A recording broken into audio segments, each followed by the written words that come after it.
오늘 함께 은혜 나누실 말씀은 사무엘하 7장 8절에서 16절 말씀이 되겠습니다. 사무엘하 7장 8절에서 16절 말씀 제가 봉독합니다.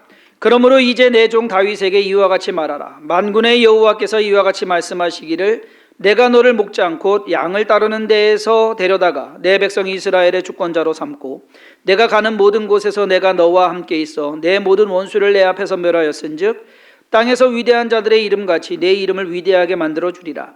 내가 또 내 백성 이스라엘을 위하여 한 곳을 정하여 그를 심고 그를 거주하게 하고 다시 옮기지 못하게 하며 악한 종류로 전과 같이 그들을 해하지 못하게 하여 전에 내가 사사에게 명령하여 내 백성 이스라엘을 다스리던 때와 같지 아니하게 하고 너를 모든 원수에게서 벗어나 편히 쉬게 하리라. 여호와가 또 내게 이르노니 여호와가 너를 위하여 집을 짓고 내 소환이 차서 내 조상들과 함께 누울 때에 내가 내 몸에서 날 내 씨를 내 뒤에 세워 그의 나라를 견고하게 하리라. 그는 내 이름을 위하여 집을 건축할 것이요 나는 그의 나라 왕위를 영원히 견고하게 하리라.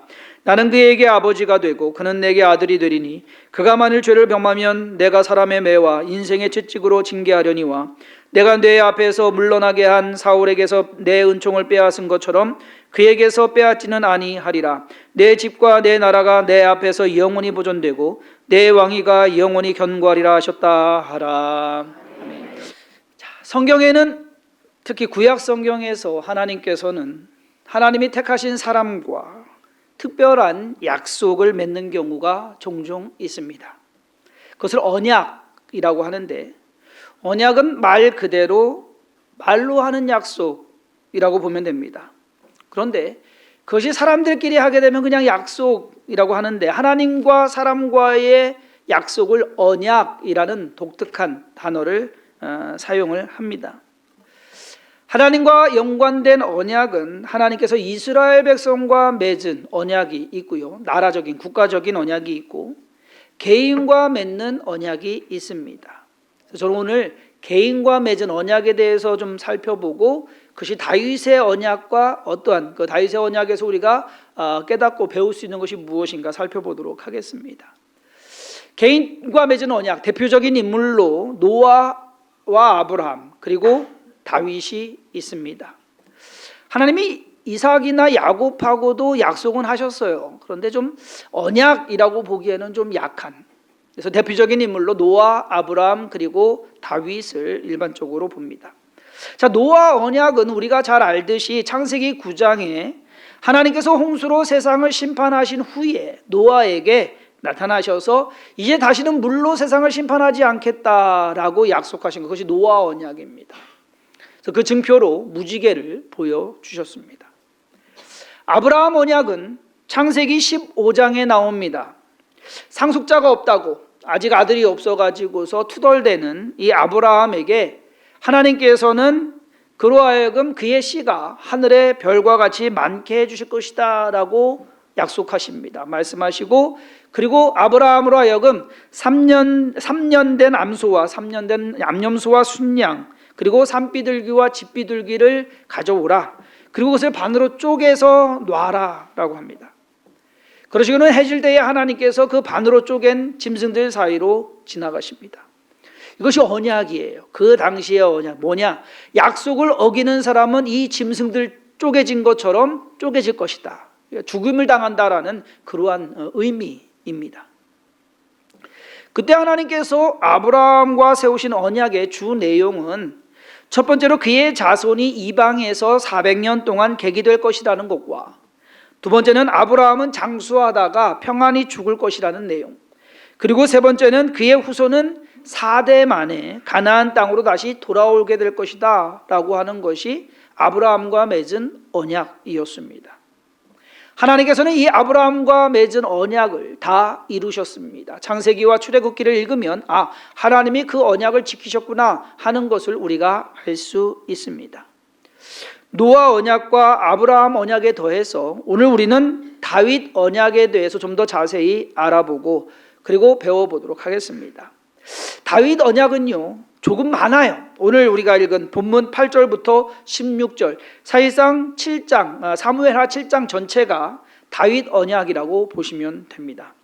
자, 다윗 언약의 내용 첫 번째는 뭐냐? 첫 번째 약속은 다윗을 이스라엘의 주권자, 즉 왕으로 삼겠다라는 것입니다. 그리고 두 번째 약속은 다윗의 원수들을 다 멸하고 그를 위대하게 만들어주겠다라고 하는 것. 그리고 세 번째 약속은 다윗을 한 곳에 거주하게 하고, 왜냐하면 여태까지 떠돌아다녔거든요. 도망다니고 숨어다니고, 그러니까 한 곳에 거주하게 하고 못된 사람들이 다윗을 해치지 못하게 할 것이다라는 내용. 네 번째 약속은 그가 수한이 차서, 그러니까 나이가 다 들어서 평안하게 죽게 될 것이다 라고 하는 내용. 다섯 번째 약속은 다윗을 잇는 아들이 성전을 건축할 것이다. 네가 성전 건축 못하고 네 아들이 성전을 건축할 것이다 라고 하는 약속. 여섯 번째 약속은 다윗의 자손이, 즉 아들이 솔로몬이 죄를 범하여도 사울 왕 때처럼 왕위를 빼앗지는 않을 것이다 라고 하는 것. 그리고 마지막 일곱 번째는 다윗의 집과 나라가 영원히 보존되고 견고하게 될 것이다 라는 내용. 일곱 가지로 볼 수가 있습니다. 약속의 내용이 많은 것 같지만 사실 전체적으로 보면 이래요. 다윗에게 복을 주어서 험한 일, 힘든 일 이제는 당하지 않고 평안히 살다가 죽을 것이고 네 자녀들과 자손들도 뭐 크게 걱정할 것 없다 라고 하는 약속이에요. 이 언약은 하나님의 방법으로 하나님께서 지키시고 이루신 것을 아브라함처럼 역사를 통해서 우리가 사무엘 상하, 역대 상하, 뭐 열왕기 상하 이런, 그러니까 이 역사서를 읽으면서 하나님께서 그 약속을 지키셨구나, 이루셨구나. 여기에서 좀 더 자세히 언급해 볼 수 있는 것은 뭐냐? 우선 다윗이나 다윗의 자손이 죄를 범한다 하더라도 사울 왕처럼 왕위를 다른 사람에게 주지 않겠다. 하나님께서 그렇게 약속하셨어요. 근데 솔로몬이 말 그대로 하나님이 말씀하신 대로, 예언하신 대로, 우려하신 대로 솔로몬이 하나님께 범죄를 합니다. 하나님을 떠납니다. 그래서 여로보암이라는 사람이 한마디로 구테타를 일으키죠. 반역을 일으켜가지고서 나라를 장악합니다. 위 북쪽의 10개 지파를 다 장악하게 되고 나머지 밑에 유다 지파와 베냐민 지파는 그래도 남유다, 솔로몬의 아들 르호보암이 왕이 됩니다. 북쪽에는 여로보암이 왕이 되고, 이 북이스라엘은 왕조가 바뀌어요. 그러니까 자식들에 의해서 왕이 이어지는 것이 아니라 중간에 막 바뀌어요. 오므리 왕조로 바뀌고 바뀌어요. 그런데 남유다는 다윗의 후손들로 계속 왕위가 이어져 갑니다. 하나님께서 약속을 지키신 겁니다. 근데 여기에 더해서 영원한, 하나님께서 마지막 약속이 그거거든요. 내 왕위가, 그리고 내 나라가 영원할 것이다 라고 말씀하십니다. 근데 여기서 의문을 가질 수가 있어요. 하나님, 분명히 우리가 남유다가 망한 걸 아는데 바벨론의 느부갓네살 왕이 쳐들어왔을 때 시드기야가 이 남유다의 마지막 왕이었습니다. 그랬을 때 반항하고 저항하고 하다가 결국 함락이 되고, 시드기야는 자기가 보는 눈 앞에서 두 아들이 죽임을 당합니다. 그리고 자기 눈은 마지막 본 것이 자기 아들들 죽는 거예요. 눈이 뽑힙니다. 그러고서 바벨론으로 포로 잡혀갑니다. 나라가 없어져 버렸어요. 다 망했어요. 그 왕위도 끝났어요. 그러면 하나 영원한 거 아니지 않습니까? 근데 이것을 영원한 것으로 보는 것은 뭐냐? 훗날 예수 그리스도가 다윗의 후손으로 태어나서 그 왕위로, 이 세상의 왕으로서 그 왕위가 영원히 지속되는 것이다라는 거예요. 그래서 다윗의 후손이라는 것이 중요합니다. 하나님과의 언약을 지키는 것. 그런데 이번 설교를 준비하면서 인터넷 검색창에 다윗 언약을 검색해 봤어요. 궁금하시면 여러분들 검색해 봐요. 그런데 기가 찬 내용이 나옵니다. 하나님의 교회 안상홍이 다윗이라는 겁니다. 다윗의 뿌리라고 나와요. 그 글들 쭉 보면 블로그 머리가 싹 나오잖아요. 저도 깜짝 놀랐어요. 아니, 아버지 하나님까지는 들었어요. 안상홍을 아버지 하나님이라고 믿거든요. 근데 그 아버지 하나님이 죽었어요. 그러니까 부인을 갖다가 이제 어머니 하나님. 그래서 하나님의 교회는 어머니 하나님을 믿으십니다. 이제 이 어머니 하나님이 죽으면 어떻게 될까? 이제 아들 하나님이 될까? 딸 하나님이 될까? 어쨌든 예레미야서나 요한계시록에 나오는 다윗의 뿌리를 안상홍이라고 주장을 합니다. 말도 안 되는 것을 갖다가 뜯어붙이기 식으로 조작하는, 근데 그것을 믿는 사람들이 있더라라는 것. 여러분 요즘 성경 내용 궁금하셔가지고서 인터넷에서 이제 검색해가고서 알려고 하시잖아요. 예, 저 추천 안 해드립니다. 왜? 손 이단들 글만 잔뜩 올라와 있어요. 그렇게 하시면은 여러분 잘못되면은, 왜? 내가 잘 모르면 그런가 보다 이렇게 돼버려요. 궁금하시면 저한테 전화하세요. 네, 자세히 가르쳐 드릴 테니까 딴 데 알아보지 마시고 저한테 전화하시죠. 성경에서 말하는 다윗의 후손이나 다윗의 뿌리는 예수님입니다. 한국 사람하고는 아무 상관없어요. 여러분 한국 사람이 재림 예수가 될 수 있는 가능성은 0%입니다. 여러분 그런 거에 현혹되지 마시고 그런 거에 예수님 다시 오시는 것에 대해서 여러분들이 괜히 무서워갖고 종말론에 대해서 그렇게 하지 마시고. 자, 다시 다윗 언약으로 돌아와서 다윗이 어떻게 해서 그럼 하나님으로부터 이 엄청난 복을 받은 것일까? 그 이유를 먼저 알아야 됩니다. 성경에 수많은 위대한 인물들이 있었지만 그 모든 사람들이 다 하나님으로부터 이러한 언약을 받은 것은 아닙니다. 다윗이 하나님으로부터 남들과 다른 그 언약을 받을 수 있었던 것은 다른 이유 없습니다. 어느 누구보다도 하나님을 가장 사랑한 사람이었다. 하나님을 사랑하는 것에 대해서 다윗을 이기기가 쉽지가 않습니다. 이 언약이 나오게 된 배경이 사무엘하 7장 1절과 2절에 이렇게 기록합니다. 여호와께서 주위의 모든 원수를 무찌르사 왕으로 궁에 평안히 살게 하신 때에 왕이 선지자 나단에게 이르되 볼지어다 나는 백향목궁에 살거늘 하나님의 궤는 휘장 가운데 있도다. 마음이 아픈 거예요. 자기는 궁에서 사는데 하나님의 언약궤는 휘장 천막 아래에 있더라 하는 것입니다. 그래서 그것이 마음이 너무 아파가지고 하나님을 위해서 내가 전을 짓겠다, 그 마음입니다. 그런데 그의 그러한 바램과 소원은 아주 매몰차게 거절됩니다. 노. 다윗은 하나님을 사랑하는 마음에서 그 일을 하나님의 전을 짓겠다고 했는데 하나님은 오히려 다윗의 그 제안을 거절하시고 반대로 내가 네 집 세워줄게 라고 하는 말씀을 하시는 겁니다. 다윗이 그만한 복을 받을 만한 자격이 있다라는 것. 자, 그러면 여기에서 우리가 다윗에 대한 하나님의 언약에 대해서 좀 몇 가지로 분석해 볼 필요가 있습니다. 첫 번째로, 하나님의 언약은 하나님께서 일방적으로 세우시는 언약이다라는 겁니다. 분명히 지키는 것은 쌍방인데 제안을 하시는 건 하나님으로부터 제안이 되는 거예요. 다윗이 제안한 거 아니에요. 그렇지 않습니까? 노아 언약도 그렇고 아브라함 언약도 그렇고 노아나 아브라함이 이렇게 해주세요, 하나님 약속해 주세요 라고 한 것이 아니에요. 하나님께서 먼저 이렇게 해줄게 라고 하는 것을 제안하십니다. 그래서 그 언약의 대상은 하나님이 정하십니다. 그것이 특징입니다. 두 번째로, 하나님의 언약은 믿음에 근거한 약속이다라는 것. 무슨 말씀이냐? 언약은 아까 말씀드린 대로 말로 하는 약속입니다. 계약서가 없습니다. 서로 도장 찍은 것도 없어요. 문서가 없어요. 성도님들 어떻게 말로 한 약속 다 기억하고 잘 지키십니까? 말로 한 약속은요, 잊기도 쉽고 지키지 않아도 되는 경우가 많습니다. 이 설교를 하면서 또 문득 생각이 났습니다. 가끔 뜨문뜨문 생각이 났는데, 저도 50년 넘는 인생을 살다 보니까 약속하고 지키지 않은 것들이 의외로 좀 있더라고요.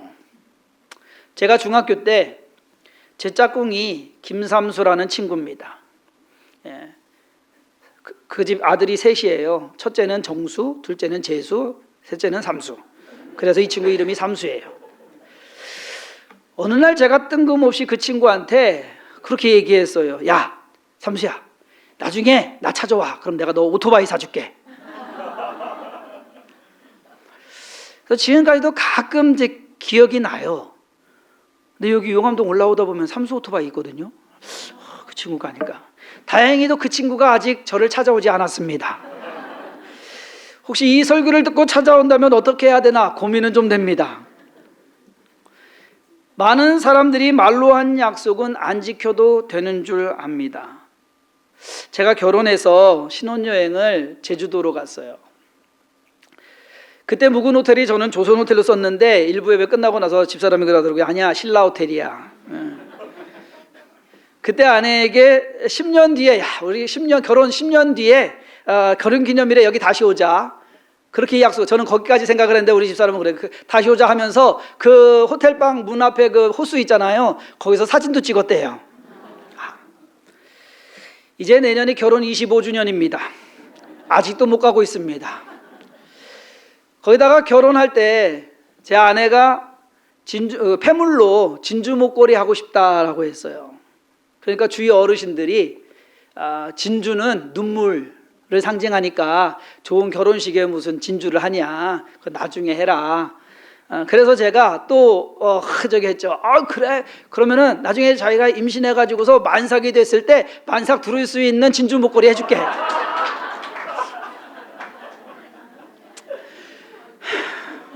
그것도 결국 뻥이 됐습니다. 여러분 저 아시잖아요. 저 빈말 잘 못하는 거. 예? 그럼에도 불구하고 이렇게 약속 못 지키는 것도 있더라고요. 근데 뭐 저만 그렇겠습니까? 여러분들도 생각하면은 아마 있을걸요? 예. 언약의 맹점이 모른다, 기억나지 않는다고 하면 그만인 겁니다. 그런데 하나님께서 하신 언약을 반드시 지키신다는 사실을 믿으시기 바랍니다. 또 개인적인 영역이 아니라 심지어 세계의 역사를 바꿔가면서 주관해 가면서 하나님은 노아와 그리고 아브라함과 그리고 다윗과 한 그 언약을 하나님께서는 지켜가셨고 지금까지도 지키시고 계시는 겁니다. 따라서 하나님의 언약을 이해하기 위해서는 믿음이 있어야 됩니다. 그렇지 않으면 보이는 것도 없고 잡히는 것도 없기 때문에 의심하게 되고 실망하게 되는 겁니다. 이스라엘 백성이 그랬어요. 출애굽한 이스라엘 백성들이 그랬어요. 하나님께서 분명히 약속하셨어요. 너희를 약속의 땅 가나안 땅으로 내가 들여보내줄게. 안 보이는 거예요. 현실의 삶이 너무 힘들고 어려운 거예요. 자기들 마음에 안 드는 거예요. 그러니까 그 약속을 믿지 못해서 결국 그들은 망하고 말았습니다. 자, 세 번째로 다윗의 언약을 자세히 분석해 보면 과거나 현재보다는 미래에 관한 내용이 더 많다라는 사실을 깨닫게 됩니다. 아까 말씀드린 다윗의 언약 7가지 중에서 다윗을 첫 번째는 이스라엘 주권자로 삼겠다라는 것은 이루어졌어요. 그리고 지금도 그때 그렇게 됐고, 그러니까 과거와 현재에 관한 내용입니다. 두 번째와 세 번째, 원수를 멸하고 거처로 옮기지 않게 할 것이다라는 것은 현재와 약간의 미래입니다. 그렇죠? 그리고 네 번째의 약속은 미래입니다. 너 평안하게 잘 죽게 할게 라고 하는 것. 나이 들어서 수완이 차서 죽을 것이다라는 것은 미래입니다. 아들이 성전을 지을 것이다라는 것, 후손이 죄를 지어도 왕위는 빼앗지 않을 것이다라는 것, 왕위를 견고하게 하실 것이다라는 5번째, 6번째, 7번째 약속은 미래에 일어날 일입니다. 정작 4번째까지는 다윗과는 연관이 돼요. 평안히 죽을 것이다라는 것까지는 연관이 돼요. 그렇지만 죽고 난 이후는 다윗과 연관 안 되잖아요. 내가 죽었는데 뒤에 뭔 일어나는데 무슨 상관이냔 말이에요. 그렇죠? 5번째, 6번째, 7번째는 엄밀히 따지면 다윗의 인생과는 상관이 없는 내용입니다. 노아 언약도 노아와는 별 상관이 없는 미래의 내용입니다. 다시는 물로 심판 안 할게. 근데 정작 노아는 물로 심판하는 자리에 있었습니다. 아브라함 언약도 정작 아브라함과는 연관이 없습니다. 네 후손들이 이방의 객이 될 것이고 그리고 나중에 4대가 돼서 돌아올 것이다. 결국 아브라함과 연관 있는 것은 너도 평안히 살다가 죽게 할게. 사람들은 지극히 현실적이고 이기적입니다. 하나님께서 주시는 복이 지금 당장 오늘 이루어져야 그것이 복이다라고 생각을 합니다.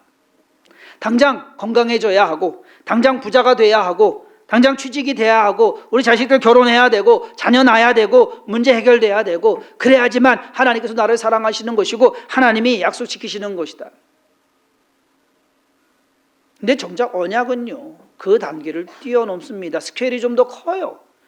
우리의 인생뿐만 아니라 우리가 죽은 후에라도 하나님께서 이루어 가시는 약속이시더라. 우리 믿는 사람들은 하나님으로부터 언약을 받은 다윗이 부러울 수 있습니다. 야, 다윗은 얼마나 좋을까. 하나님으로부터 저런 엄청난 복을 받았는데.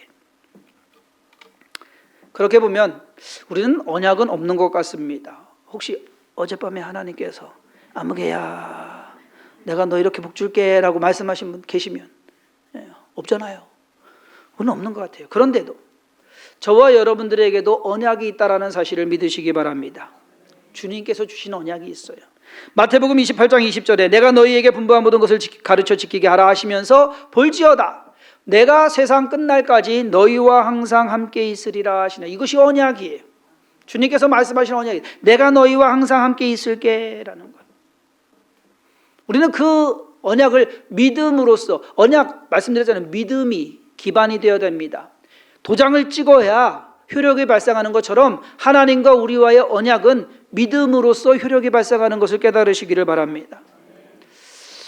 가끔 비행기를 타고 여행을 하거나 다른 나라에 갈 때 이 비행기가요 기류가 심할 때가 있어요. 그러면 어떨지 겁나요. 가만히 있다가 뚝 떨어지는데 이거 롤러코스터 타는 거 정도가 아니에요. 왜? 이건 하늘 위에 있잖아요. 롤러코스터는 그래도 뭐라도 연결되어 있지. 이거는 하늘 위에 있는데 이 기류 흔들리고 하면은요 괜히 겁나요. 그러면 그럴 때 어떻게 생각하는 줄 아세요? 에이, 그래도 하나님이 나 살려주실 거야. 네. 아직 쓸모가 있으면 살려주실 거고 쓸모가 없으면 데려가실 거고 비행기가 떨어져서 죽게 되면 뭐 천국 가는 거고 마음 편히 생각하시는 게 나아요. 어떻게 될까 걱정해가지고서 그렇게 하나님께서 하실 거야 라는 것. 왜냐하면 다윗이 그렇게 살았던 것 같아요. 나중에 아들 압살롬이 반역해서 쳐들어올 때 그걸 이제 압살롬에 대해서 다루겠지만 다윗은 도망칩니다. 성을 빠져나갑니다. 지금 잘못하면 죽을 상황이에요. 그런데 그 빠져나가는 상황에서도 다윗은 하나님의 약속을 기억합니다. 그러면서 혹여나 하나님께서 나를 다시 궁으로 들여오실 때 그걸 기대해요. 왜? 하나님이 약속하셨기 때문에 내 왕위를 계속 있게 할 것이고 또 평안히 죽게 할 것이고, 그러니까 지금 죽을 때가 아니란 얘기죠. 그렇게 죽을 일이 아니란 얘기죠. 자기 인생은. 저와 여러분들도 하나님께서 나와 함께 사는 확신을 갖고 그러한 믿음 갖고 살아가시기를 주님의 이름으로 축원합니다. 우리에 대한 주님의 또 다른 언약은 뭐냐? 주님께서 다시 오실 것이다 라는 말씀입니다. 마태복음 24장 30절에 그때의 인자의 징조가 하늘에서 보이겠고 그때의 땅의 모든 족속들이 통곡하며 그들이 인자가 구름을 타고 능력과 큰 영광으로 오는 것을 보리라. 그때가 올 겁니다. 우리는 그것을 또 믿고 기다려야 되는 것입니다. 주님이 구름 타고 오실 때 2주 전에 신천지의 이만희 씨가 대구에 헬기 타고 내렸습니다. 예수님은 절대 헬기 타고 오지 않으십니다. 그러니까 구름 타고 오실 때까지 기다리시기를 바라고 그 믿음 가지고 우리는 모두 하나님의 언약 아래에 있는 사람들입니다. 계약서에 서로 서명하거나 도장을 찍은 것이 아닙니다. 그러나 그만한 믿음의 도장으로 하나님의 언약이 우리에게 효력을 발생하고 있다는 사실을 깨달으시고 하나님께서 우리를 구원하시고 인도하시고 함께 하실 것이라는 그 언약을 믿으시고 세상에서 용기 내어 두려워하지 말고 살아가시는 주성긴교회 성도님들 되기를 주님의 이름으로 축원합니다. 기도하겠습니다. 하나님께서 우리와 함께 하신다는 그 약속 붙잡고 살아가게 하여 주옵소서. 아무리 힘들고 어려운 것이 있다 할지라도 불평 원망하지 않고 두려워하지 않고 근심하지 않고 주님이 나를 사랑하시고 나와 함께 하시며 나에게 은혜 베푸실 것이라는 확신 가운데서 믿음으로 한 걸음 한 걸음 나아가게 하여 주옵소서. 하나님의 은혜가 족합니다. 하나님의 돌보시면 충분합니다. 추운 겨울이 다가옵니다. 이 겨울도 주님과 동행하며 건강하게 평안하게 잘 지낼 것을 바라보고 나아가게 하시고 그것으로 기뻐하며 하나님의 그 크신 사랑 전하게 하여 주옵소서. 예수님의 이름으로 축복하며 기도했사옵나이다. 아멘.